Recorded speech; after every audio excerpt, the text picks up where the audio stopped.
Rome నగరం తగలబడుతుంటే ఫిడేలు వాయిస్తూ చిల్లయ్యాడంట Nero చక్రవర్తి. మన అభినవ నీరో రేవంత్ రెడ్డి కూడా అచ్చం అదే టైపు. నల్లమల్ల అడవుల్లో పెరిగినా అని చెప్పుకునే ఈ మృగరాజుకు ప్రజలక్కర్లేదు, ప్రజా సమస్యలు అస్సలే అక్కర్లేదు. కలలో కూడా కక్ష రాజకీయాలే చేస్తున్నాడు రేవంత్. లేకపోతే ఒక వ్యక్తిని టార్గెట్ చేసి కేసులు బనాయించడం ఏంటి? రోజు ఏదో ఒక వికృతి రూపంలో వేధించడం ఏంటి? అల్లు అర్జున్ విషయంలో రేవంత్ చేస్తున్నవి ముమ్మాటికి రివెంజ్ పాలిటిక్సే. అల్లు అర్జున్ ఇష్యూలో ఉన్న ఇంట్రెస్ట్ అన్ని వర్గాల ప్రజల మీద చూపాలి కదా. రాష్ట్రంలో అసలు సమస్యలే లేనట్టు, జనమంతా హ్యాపీగా బతుకుతున్నట్టు రేవంత్ ఎందుకు రిలాక్స్ అవుతున్నాడు? అన్ని వర్గాల ప్రజలు రోడ్ల మీదకొచ్చి ఉద్యమాలు చేస్తుంటే ప్రభుత్వం కనీసం స్పందించదా? ఇదేం దిక్కుమాలిన ప్రజాపాలన? ఇవేం దివాళకోరు రాజకీయాలు?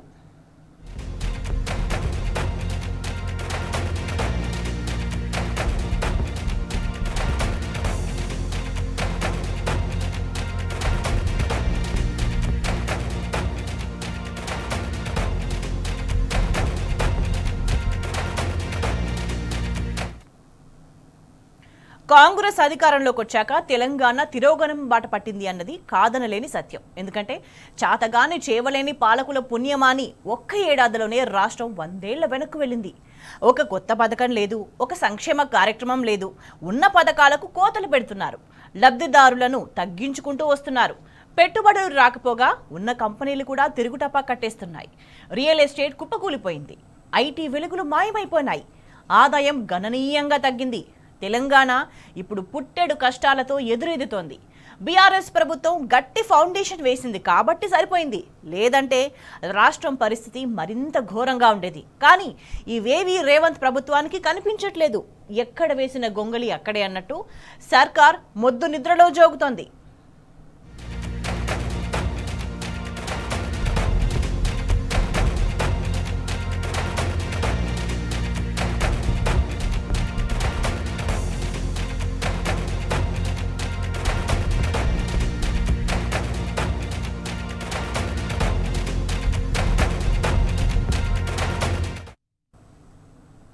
ఒకవైపు రాష్ట్ర ప్రభుత్వ నిర్లక్ష్యం వల్ల గురుకులాల్లో మృత్యుఘోష వినిపిస్తోంది. ఎస్సీ ఎస్టీ మైనారిటీ సంక్షేమ శాఖ రేవంత్ దగ్గరే ఉంది, అయినా చర్యలు మాత్రం శూన్యం. గురుకులాలు ఇప్పుడు ఉరికొయ్యకు వేలాడుతున్నాయి. 50 మందికి పైగా గురుకుల విద్యార్థులు చనిపోతే ప్రభుత్వంలో చలనం లేదు. ఇప్పటి వరకు బాధిత కుటుంబాలకు పైసా పరిహారం ఇచ్చింది లేదు. వాంకిడి గురుకుల విద్యార్థిని ఆసుపత్రిలో మృత్యువుతో పోరాడుతుంటే రేవంత్ కనీసం పరామర్శించలేదు. ఆసుపత్రి దిక్కు కన్నెత్తి కూడా చూడలేదు. అలాంటి నయానియంతా ఇప్పుడొచ్చి సెంటిమెంట్ డైలాగులు కొడుతున్నాడు. సర్కార్ చావులకు సమాధానం చెప్పేది ఎవరు? గురుకులాల గోసపై అసెంబ్లీలో పాలకులు ఎందుకు నోరు మెదపలేదు? ఈరోజు మన గురుకుల విద్యార్థులు చూస్తే ఈరోజు వీళ్ళందరూ 50 మంది సరి అయిన తిండి లేక అలా పాములు గరిచి ఎలుకలు గరిచి ఈరోజు ఏది ఒక 36 రూపాయలల్లా మరి 3 పూటల భోజనం వల్ల 6 రూపాయలు మరి వంటకే పోతాయి. అందులో మధ్యాహ్నం lunch, morning tiffin, evening tiffin, snacks 30 రూపాయలలో ఎట్లిస్తారు? ఈ మంత్రిత్వ శాఖ రేవంత్ రెడ్డి గారి దగ్గర పెట్టుకున్నారు. ఆ సంధ్యా టాకీలో చచ్చిపోయిన ఒక రేవతి గారి గురించి, వాళ్ళ అబ్బాయి గురించి 3 గంటల సేపు చర్చించిండు. దాని మీద ఎవరి డ్యూటీ వాళ్ళు చేస్తే అసెంబ్లీలో చర్చ ఎందుకండి? ముఖ్యమంత్రి రేవంత్ రెడ్డి గారి పేరు మరి అల్లు అర్జున్ వేదిక పైన ఆయన పేరు తీయనందుకు మాత్రమే ముఖ్యమంత్రి అంటే ఎవరో ఉండే అని అడిగినందుకు ఆయన అరెస్ట్ చేసిండ్రు. ఈ రోజు ఇవన్నీ కూడా ఎందుకనంటే ఇది తప్పియనికి, ఈ కేసు చర్చకు రాకుండా ఉండనికి, ఈ చర్చ మాట్లాడకుండా ఉండనికి, ఈ రోజు బిడ్డలు చచ్చిపోతా ఉంటే దీని గురించి చర్చ రాకుండా ఉండనికి ఈ రోజు వీళ్ళు చేసిండ్రు. సోషల్ వెల్ఫేర్ మంత్రిత్వ శాఖని దగ్గర పెట్టుకుంటావు, ప్రైమరీ ఎడ్యుకేషన్ దగ్గర పెట్టుకుంటావు, స్కూళ్ళ విద్యని దగ్గర పెట్టుకుంటావు, కాలేజీల విద్యని దగ్గర పెట్టుకుంటావు. ఇంతమంది పిల్లలు దవాఖానాలలో ఉంటే, హాస్పిటల్లో ఉంటే చచ్చిపోతే ఒక్కసారన్నా పోయి పరామర్శించినవా? ఒక్కళ్ళన్నా పోయి ఎట్టున్నా అడిగినవా? ఇలా ఛార్జీలు పెంచే ప్రయత్నం చేసినవా? అసెంబ్లీలో చర్చ పెట్టినవా? సాగు సాగక కాడి కింద పడేశాడు రైతన్న. రైతు బంధు లేదు, రైతు బీమా లేదు, ఎరువులు విత్తనాలకు మళ్లీ గోసే. రుణమాఫీ చేస్తామని చెప్పి దాగా చేశాడు రేవంత్. రైతులను బ్యాంకుల చుట్టూ తిప్పించుకున్నాడు. సగం మంది రైతులకు రుణమాఫీ ఎగ్గొట్టాడు. రైతు భరోసాలో కూడా సగానికి సగం కోత పెట్టడానికి పాలకులు కత్తులు నూరుతున్నారు. ప్రభుత్వం ధాన్యం కొనకపోవడంతో కల్లాల నిండా కన్నీళ్లే కనిపిస్తున్నాయి. 10 ఏళ్లు పచ్చగా ఉన్న తెలంగాణ రైతన్న ఒక్క ఏడాదిలోనే శిథిల జీవిగా మారిపోయాడు. దీనికి కారణం కాంగ్రెస్ విఫల పాలన. ఈ అంశంపై అసెంబ్లీలో మాట్లాడరు. సంబంధం లేని విషయాలను సభ ముందుకు తెచ్చి డైవర్షన్ పాలిటిక్స్ చేస్తాడు రేవంత్.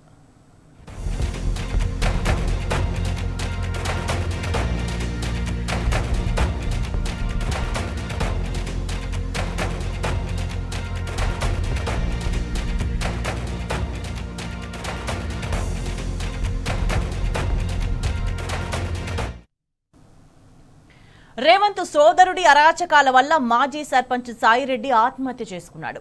ఇంత జరిగితే దాని మీద ఇప్పటిదాకా ఎఫ్ఐఆర్ నమోదు కాలేదు. సీఎం సోదరుడు కదా, అందుకే పోలీసులు కళ్ళు మూసుకున్నారు. 80 మందికి పైగా ఆటో డ్రైవర్లు అన్యాయంగా చనిపోతే ప్రభుత్వం వేడుక చూసినట్టు చూసింది. ఆటో డ్రైవర్ల కుటుంబాలకు దమ్మిడి కూడా ఇవ్వలేదు. ఒక్క ఏడాదిలోనే 450 మందికి పైగా రైతులు ఆత్మహత్యలు చేసుకుంటే సర్కారు మాత్రం ఉలకదు పలకదు. ఇట్లా చర్చించాలి అంటే 1,00,000 సమస్యలున్నాయి. కానీ ప్రభుత్వం అసెంబ్లీలో ఆ ఊసే ఎత్తలేదు. సభలో ప్రజా సమస్యలకు చోటు ఇవ్వనే లేదు రేవంత్ సర్కార్. జనం తరపున గలం వినిపిస్తామంటే ప్రతిపక్షం మైక్ కట్ చేశారు. ప్రధాన ప్రతిపక్ష సభ్యులకు కూడా మైక్ ఇవ్వకుండా వివక్ష చూపించారు. ఎట్టి పరిస్థితుల్లో వారికి మైక్ ఇవ్వద్దు అంటూ స్వయంగా రేవంతే స్పీకర్కు ఆర్డర్ వేస్తే ఇక సభా మర్యాద అనేది ఎక్కడున్నట్టు? సభా సాంప్రదాయాలకు అధికార పక్షమే తిలోదకాలిస్తే చట్టసభల మీద ప్రజలకు గౌరవం తగ్గిపోదా? జనానికి సమాధానం చెప్పే సత్తా లేదు కాబట్టే రేవంత్ సర్కార్ పలాయనం తెగించింది. అసెంబ్లీని వాయిదా వేసుకొని పరారైపోయింది.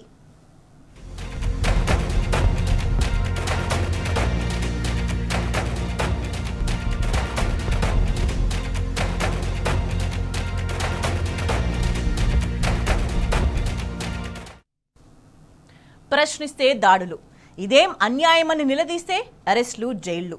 ఇది రాష్ట్రంలో నడుస్తున్న సో కాల్డ్ ప్రజాపాలన. ప్రభుత్వ అరాచకాలను నిలదీసినందుకు ఎమ్మెల్యే కౌశిక్ రెడ్డి ఇంటి మీద దాడి చేయించారు. ఖమ్మంలో వరద బాధితులను పరామర్శించడానికి వెళ్లిన బీఆర్ఎస్ నాయకులపై కాంగ్రెస్ డైరెక్షన్లోనే రాళ్ల దాడి జరిగింది. సిద్దిపేటలో హరీష్ రావు క్యాంప్ ఆఫీస్ పై అర్ధరాత్రి కాంగ్రెస్ నాయకులు దాడికి తెగబడ్డారు. తాజాగా అల్లు అర్జున్ ఇంటి మీద కాంగ్రెస్ గూండాలతో దాడి చేయించారు. అసలు ఇది తెలంగాణ రాష్ట్రమేనా అన్నట్టు తయారైంది పరిస్థితి. దాడుల సంస్కృతి మనది కానే కాదు. కాంగ్రెస్ ప్రభుత్వం దగ్గరుండి మరీ రాష్ట్రంలో ఫ్యాక్షనిస్ట్ కల్చర్ను పెంచి పోషిస్తోంది. లా అండ్ ఆర్డర్ పూర్తిగా అవుట్ ఆఫ్ కంట్రోల్ అయిపోయింది.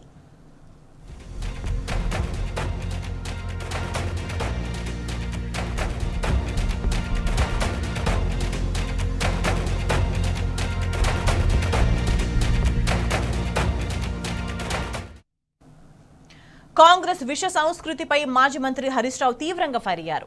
అల్లు అర్జున్ అంశం మీద చూపిస్తున్న చొరవ అన్ని వర్గాల మీద చూపిస్తే బాగుంటుందని సూచించారు. ఒక వ్యక్తిని టార్గెట్ చేసి కేసులు పెట్టడం కరెక్ట్ కాదన్నారు.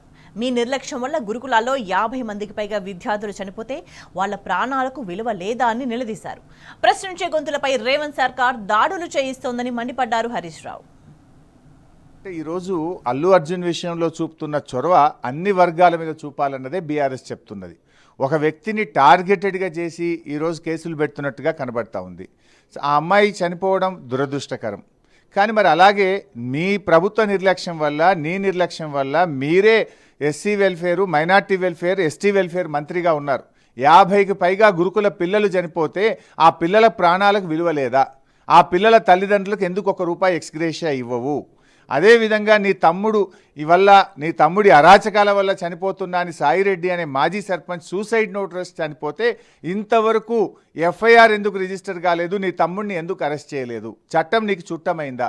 చట్టం అందరికీ సమానంగా ఉండాలి కదా. 80కి పైగా ఆటో డ్రైవర్లు చనిపోతే నీలో చలనం లేదు. 450కి పైగా రైతులు చనిపోతే నీలో చలనం లేదు. కానీ ఒక వ్యక్తిని టార్గెట్గా చేసి ఉద్దేశపూర్వకంగా చేసేయడం వల్ల రాష్ట్రం యొక్క ఇమేజ్ దెబ్బతిని రాష్ట్రానికి నష్టం జరిగే అవకాశం ఉంది. అనేక ప్రజా సమస్యలు ఉన్నాయి. అసెంబ్లీలో మేము మాట్లాడతామంటే ప్రజా సమస్యల మీద మీరు మాకు మైకులు ఇవ్వకుండా అసెంబ్లీని వాయిదా వేసుకొని పారిపోయారు. 15 రోజులైనా అసెంబ్లీ జరపాలంటే జరపకుండా మీరు వెళ్ళిపోయారు. మైక్ ఇవ్వద్దని పరోక్షంగా స్పీకర్ గారికి కూడా, సభానాయకుడిగా రేవంత్ రెడ్డి గారు స్పీకర్ గారికి కూడా చెప్తా ఉన్నారు. అంటే ఎందుకంత భయం? అంటే మేము ప్రజా సమస్యలు లేవనెత్తుతే నీ దగ్గర సమాధానం లేదు కనుక సభ జరపకుండా, సభలో మాకు మైక్ ఇవ్వకుండా సభను వాయిదా వేసుకొని పారిపోయారు. కానీ మిమ్మల్ని వదిలిపెట్టాం. సభ బయట కూడా ప్రజలకు వెళ్తాం. ప్రజాక్షేత్రంలో నీ తప్పిదాలను ప్రజల ముందే ఎండగడతాం. రేవంత్ రెడ్డి ప్రభుత్వంలో ఎట్లయిపోయిందంటే ప్రశ్నిస్తే దాడులే. మా ఎమ్మెల్యే కౌశిక్ రెడ్డి గారు నీ ప్రభుత్వ పనితీరు మీద ప్రశ్నిస్తే కాంగ్రెస్ గుండాలను పంపించి కౌశిక్ రెడ్డి గారి ఇంటి మీద దాడి చేశారు. నిన్న కాంగ్రెస్ గుండాలు అందరూ రేవంత్ రెడ్డితో ఫోటోలు దిగినోళ్ళే ఇవాళ వాళ్ళని తీసుకుపోయి అల్లు అర్జున్ గారి ఇంటి మీద దాడి చేశారు. ఖమ్మంలో వరద బాధితుల్ని సాయం చేయడంలో నీ ప్రభుత్వం ఫెయిల్ అయిందని నేను, జగదీశ్వర్ రెడ్డి గారు, సబితా ఇంద్రారెడ్డి గారు, గంగుల కమలాకర్ గారు మేమందరం వెళ్తే మా కార్ల మీద రాళ్ల దాడి చేపించింది కూడా ఈ కాంగ్రెస్ ప్రభుత్వమే. సిద్దిపేటలో కూడా కాంగ్రెస్ గుండాలతో నా క్యాంప్ ఆఫీస్ మీద దాడి చేయించింది ఇదే కాంగ్రెస్ పార్టీ. అంటే కాంగ్రెస్ ప్రభుత్వం ప్రశ్నించే గొంతుల మీద దాడి చేస్తూ ఉంది. అంటే ఫిజికల్ అటాక్స్ ద్వారా ప్రతిపక్షాలను భయభ్రాంతులకు గురి చేయాలి, ప్రశ్నించకుండా చేయాలని ప్రయత్నం చేస్తున్నారు. ఇలాంటి సంస్కృతి తెలంగాణలో ఎప్పుడు లేదు. ఒక రాయలసీమ తరహా సంస్కృతిని, ఫ్రాక్షనిస్ట్ సంస్కృతిని, దాడులు చేసే సంస్కృతిని ఇవాళ రేవంత్ రెడ్డి గారు తెలంగాణలో తెచ్చి ఇవాళ లా అండ్ ఆర్డర్ అనేది కుప్ప చేస్తూ ఉన్నాడు. దీన్ని తెలంగాణ ప్రజలు, సమాజం ఎట్టి పరిస్థితుల్లో హర్షించదు. దీనికి తగిన మూల్యం రేవంత్ రెడ్డి గారు, కాంగ్రెస్ పార్టీ చెల్లించక తప్పదు. ఆ వర్గం ఈ వర్గం అని లేదు, అన్ని వర్గాల ప్రజలు ఇవాళ రోడ్ల మీద ఉన్నారు.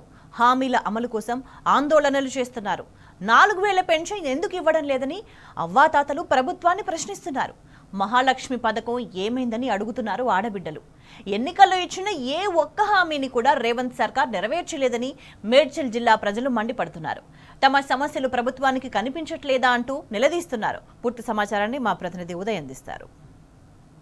ప్రస్తుతం మనం మేడ్చల్ మున్సిపాలిటీ పరిధి దగ్గర ఉన్నాం. ఇక్కడ చూసుకోవచ్చు మహిళలందరూ కూడా ఒక అరుగు పైన కూర్చున్న పరిస్థితి మనం చూస్తూ ఉన్నాం. వారి మాటల్లో తెలుసుకున్నాం. ఇప్పుడున్న గవర్నమెంట్ మహిళలకు ఇచ్చిన హామీలు నెరవేరాయా లేదా, పింఛన్ వస్తున్నాయా లేదా, పాత ప్రభుత్వం ఉన్నప్పుడు ఎట్లా ఉండేది, ఇప్పుడున్న ప్రభుత్వం ఉన్నప్పుడు ఎట్లా పోయింది, ఇప్పటికే సంవత్సరం దాటింది, ఈ సంవత్సరం లోపల ఎలాంటి పనులు జరిగాయని చెప్పేసి వారి మాటల్లో తెలుసుకుందాం. అలా చెప్పండి, అంటే మీకు పింఛన్ వస్తుందా?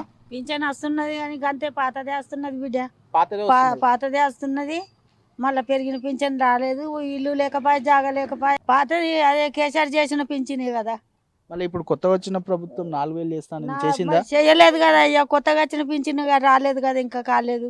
ఇవాళ వస్తుంది రేపు వస్తుంది, ఇవాళ వస్తుంది రేపు వస్తుంది అనుకుంటే ఈ 40 అన్నారు. అది కూడా టైంకి పడుతున్నది, లేకుండా పడతలేదు. అందుచేగానే పరిస్థితులు ఇక కిరాయిలు కట్టుకొని అద్దెలు కట్టుకొని ఉండాలంటే బొక్కలు వెళ్ళిపోతున్నాయి, బీమార్లు బొక్కలు ఇరిగినాయి ఉన్నాయి, కాళ్ళు ఇరిగినాయి ఉన్నాయి. ఇక గోళీలకు సరిపోతలేదు. రాలేదు, గృహలక్ష్మి రాలేదు. అన్ని రేట్లన్నీ పిరమైనాయి. ఉన్నాయి వచ్చేటి కూడా వస్తలేవు, ఉన్నాయి పిరం చేసారు. మరి మేము ఎట్లా బతకాలి చెప్పు. ఫ్రీ బస్ ఒక్కటే పెట్టిండు, ఇక ఏది పెట్టలే. ఫ్రీ బస్సు తప్ప ఏమీ లేదు. గ్యాస్ అన్నాడు, గ్యాస్ లేదు. కరెంట్ అన్నాడు, కరెంట్ లేదు. ఇండ్లు చూడిపో ఎట్లున్నాయి, కూలిపోతట్టున్నాయి. ఈసారి అయితే ఊలిపోతాయి. మంచిగానే ఉండే, కేసీఆర్ ఉన్నప్పుడు మంచిగానే ఉండే. పనులు కాలేదు, ఏం పనులు కాలేదు. ఇల్లు ఇల్లు అంటారు, ఇల్లు ఇస్తలేరు, ఏమి ఇస్తలేరు. మా ఇంట్లో ఏమో గింత ఇండ్లు ఉన్నాయి, ఒకదంటేనే ముగ్గురం ఉండాలి. మరి ఉన్న వాళ్ళకి వచ్చిన వాళ్ళకి వస్తూనే ఉన్నాయి. అప్పుడు కేసీఆర్ అన్న కొన్ని ఇండ్లు మంచిడు, ఇప్పుడు ఏమి లేవు. ఇక నాకు నడుములు పట్టుకుని నడవసాక ఇంటికాడ వస్తున్నా, గోళీలకి సరిపోతలేదు. అప్పుడు నీళ్ళ ప్రాబ్లం లేకుండే, ఇప్పుడు నీళ్ళ ప్రాబ్లం ఎక్కువైపోయింది. దుకాణాల రేట్లు ఎక్కువైపోయినాయి. ఇచ్చేది 2000, ఈ నెల కాకుండా ఆ నెల, ఆ నెల కాకుండా ఈ నెల వస్తుంది. మరి అట్లా చేస్తే మేము 2000 ఏం బతకాలి? ఒక్క నూనె ప్యాకెట్ తెచ్చుకుంటే 130 రూపాయలు, ఏది లేదు. ఇప్పుడు ఉంటందుకు ఇండ్లు కట్టిస్తున్నారు, ఇండ్లు గతిలేవు. ఆ ఉన్న ఇండ్లనే వస్తున్నాము, మరి ఏం కట్టిస్తారు? మరి ఏం లేదు. మరి అన్నప్పుడు మాట మీద ఉన్నప్పుడు మాట మీద ఉండాలి కదా. మరి ఇప్పుడు మాకు 4000 పింఛన్ ఇస్తున్నారు, మరి 4000 పింఛన్ లేదు. మరి మేము ఎట్లా బతకాలి? నీళ్ళ సరిగ్గా వస్తలేవు, ఒక్క డ్రమ్ము నీళ్ళు గిన్నె వస్తలేవు. నీళ్ళ గురించి మొత్తుకొని అయితే చచ్చిపోతున్నాం. పిరి బస్సులు వస్తున్నాయి, పిరి బస్సులకు మేము రోజు తిరుగుతాం. ఆ పిరి బస్సులకు అవన్నీ ఇచ్చి ఇవన్నీ రేట్లు ఎక్కువ చేస్తే ఎట్లా బతుకుతాము? 2000 బతకలేము కదా. ఉన్నోనికే పెడుతురు కానీ లేనోనికి అయితే ఏం చూస్తలేరు. 2500 వస్తలేవు. మళ్ళీ గ్యాస్ గిన్నె 500 అన్నారు కానీ గ్యాస్ గిన్నె 500 వస్తలేవు. అవే 900, 1000 రూపాయలు అనుకో. 100 రూపాయలు ఏమొచ్చింది, 1000 రూపాయలు గ్యాస్కు. రూపాయి కూడా లేదు ఏమిటికి. అది ఆ పొరలు నాగభాగం పట్టిస్తారు. మళ్ళీ 2000 మహిళలకు వేస్తున్నారు. మా ఆయనకు 2000 పింఛన్ వస్తుంది. ఆ పింఛన్ మీద ఎట్లా బతుకుతాము? ఆయన ఉన్నప్పుడన్నా బతుకమ్మ సీరియల్ అని ఇచ్చు దసరకు. ఆ సీరియల్ లేవు, ఈ సీరియల్ లేవు. కాదు, ఆ సీరియల్ అన్నీ వస్తుండే కానీ ఆయన అవి లేవు. 2000 వేస్తా అన్నాడు. అవి వేయకపోయి ఇవి వేయకపోయి ఎట్లా బతుకుతాం నాయన? నీళ్ళు కూడా లేవు, ఇబ్బంది అయ్యి. ఫ్రీ బస్ పెడితే ఎవడు బతుకుతుండు? ఇండ్లలో ఉన్న వాళ్ళని, ఇంట్లో కూర్చున్న వాళ్ళని బయటికి లేపిండు. పని చేసేటోళ్ళనేమో పైసలు పెట్టుకొని పోతుర్రాయి. ఏం 2-3 వందలు తెస్తే పెళ్ళామో అని కొట్లాటలు. ఇక సావాలన్నా బతకాల. మరి ఈయన చేసే కథలకు 12,000 ఇస్తాడట సంవత్సరానికి. ఆ 12,000 రూపాయి కూడా గతి లేదు. రైతు బంధు కరెక్ట్ టైంకి పడుతుండే, అవన్నీ ఇబ్బందులు ఉన్నాయి స్వామి. ఇప్పుడు ఈ రైతు బంధు లేదునా ఏది లేదు. మళ్ళీ ఒకటి మనము ఏది చేసినా అప్పుడు కరెక్ట్గా ఉంటుండే. ఇప్పుడు వికలాంగులది కానీ ప్రతి ఒక్క దానికి మంచిగా ఇస్తుండే ఆయన. ఈ ప్రభుత్వం వచ్చిన సంది ఎలాంటిది లేదు స్వామి. చాలా ఇబ్బందులు ఉన్నాయి, ఎన్ని ఇబ్బందులు స్వామి, నానా ఇబ్బందులు ఉన్నాయి అవి. దాని గురించి అప్పుడు చాలా బాగుండే, 10 ఏళ్ళు పరిపాలన చాలా బాగుండే స్వామి. ఇది చాలా ఘోరంగా ఉంది స్వామి. గట్లగా పంట మాకు రైతు బంద్ చేస్తలేడు, ఏం చేస్తలేడు, రైతు బంద్ చేస్తలేడు. ఆ కేసీఆర్ ఉన్నాయి రైతు బంద్ చేసిండు, ఆ రోడ్లు పోసిండు, కరెంటు తెచ్చిండు, మాకు నీళ్ళు తెచ్చిండు ఆయన్ని. మళ్ళీ మా పింఛన్లు పెంచిండు, ఏం వస్తలే మాకు. ఆ పింఛన్ కూడా మళ్ళీ నెల వస్తుంది, పోయిన పింఛన్ వస్తలేడు. పాత పింఛన్ వస్తుంది సార్, ఇప్పుడు కొత్త రాలే. ఇంకా ముందుగా ఏవైతే కేసీఆర్ పెంచిండో అవే వస్తున్నాయి. డిసెంబర్ 9న నేను 2 లక్షలు మీరు తీసుకోపోరే అంటాకల్లా చిన్న రైతు పెద్ద రైతు పోయి అందరు లోన్లు తీసుకున్నారు.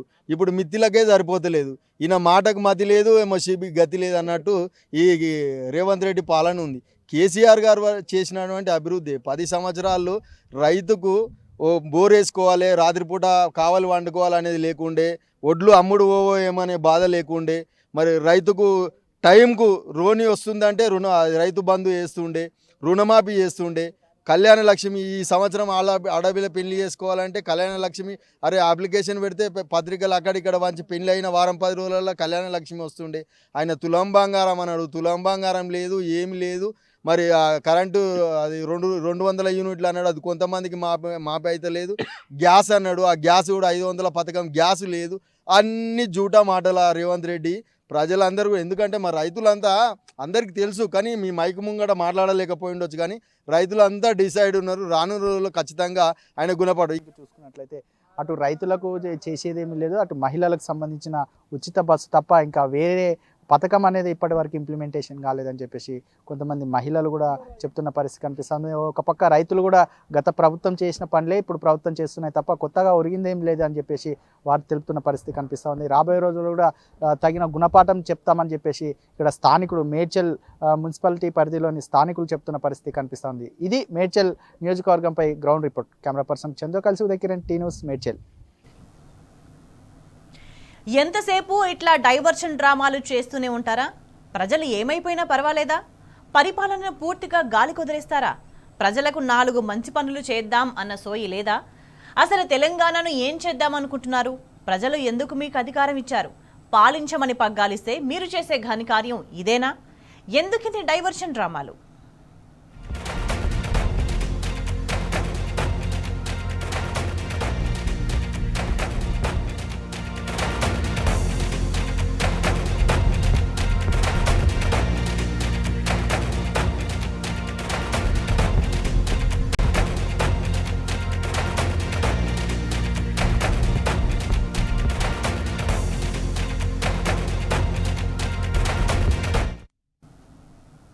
చిన్న బ్రేక్ తర్వాత ఈ డైవర్షన్ డ్రామాకు సంబంధించి పూర్తి సమాచారం చూద్దాం. Stay tune.